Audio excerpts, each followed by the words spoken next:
Hello everyone, I'm Ritika from IELTS Racers, and in our today's video I will be talking about IELTS General Writing Task 1, that is the letter writing. And precisely here we are going to talk about how to identify the different types of letters.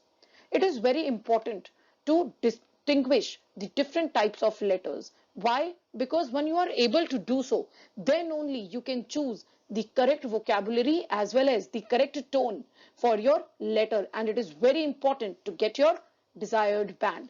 So let's get started.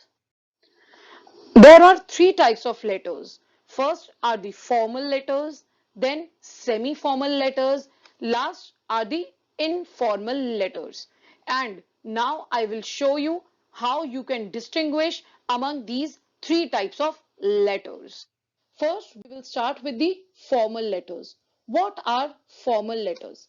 When you are writing a letter to someone whom you do not know, then these kind of letters will fall into the category of formal letters. Now, who can be these people like whom you don't know? See, if you are writing a letter to some officials like bank manager, store or website manager, or hotel or airlines manager, apart from this, any authorities, for example, municipal authorities, mayors, or police officers.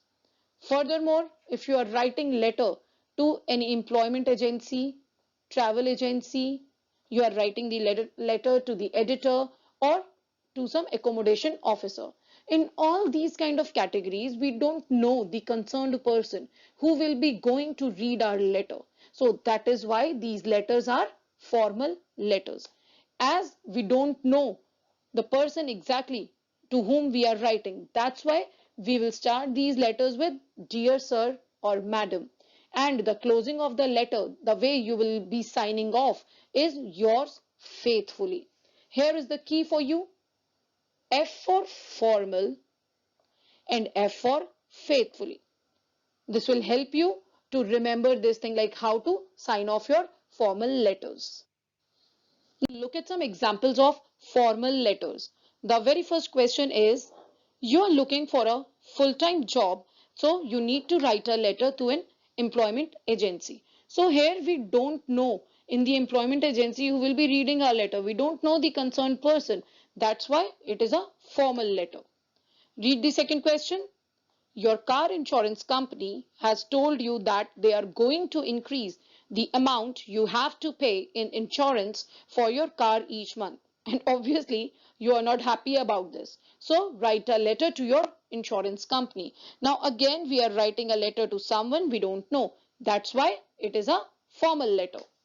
Next, you are interested in a music course that you saw on an advertisement. Write a letter to the club. Now again, we are writing a letter to the club where we don't know the concerned person. That's why formal letter. Hope you all are clear with the formal letters. Now move towards the semi-formal letters. Now, what are semi-formal letters? See, when you are writing a letter to a person whom you know, but you have a professional association with that person.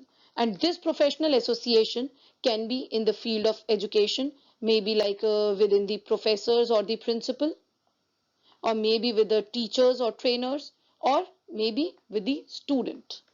Apart from that, at your workplace also you share these kind of relationships, like with CEOs or senior executives, manager, or with your boss, with your colleagues, or maybe the HR department. The others are in this category if you are writing a letter to your landlord or to your tenant, or maybe you are writing a letter to your neighbor. So in all these kind of categories, we are having some sort of professional association. We are not very friendly or sharing any personal bond with these people. That's why these letters are semi-formal letters. As we know the person, we know the name, that's why we will start these letters with the surname. Dear Mr. Smith. And how you will sign off these letters? With yours sincerely and your full name. Now have a look on the examples of semi-formal letter. Very first is, you are working for a company, you need to take some time off and want to ask the same from your manager. Write a letter to your manager. Here you know your manager. but you have a professional association with him. That is why it is a semi-formal letter.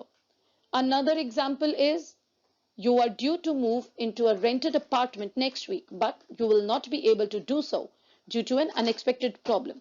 Write a letter to the property manager. Now here, why this letter is semi-formal?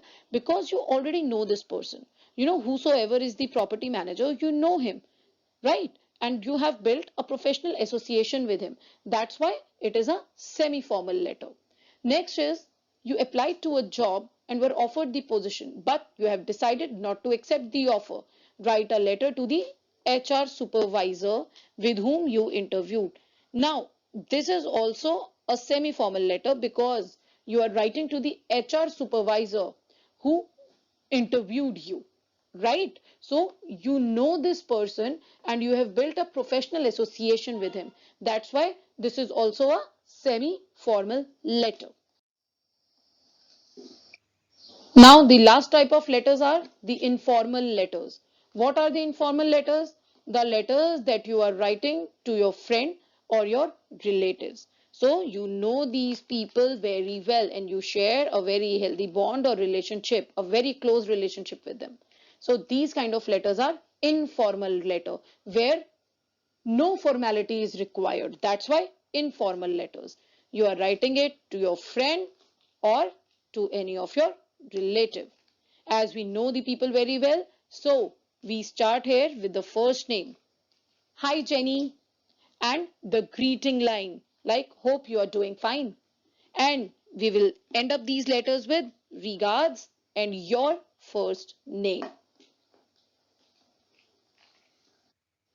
Look at the examples of informal letters. The very first letter is you stayed at your friend's house when you attended a conference in Australia. Unfortunately, you left a large envelope with some important documents in your room. Write a letter to your friend. So, like, this is the simplest one, like, it is very clear that you are writing to your friend, and obviously, you know your friend very well. That's why it is the informal letter.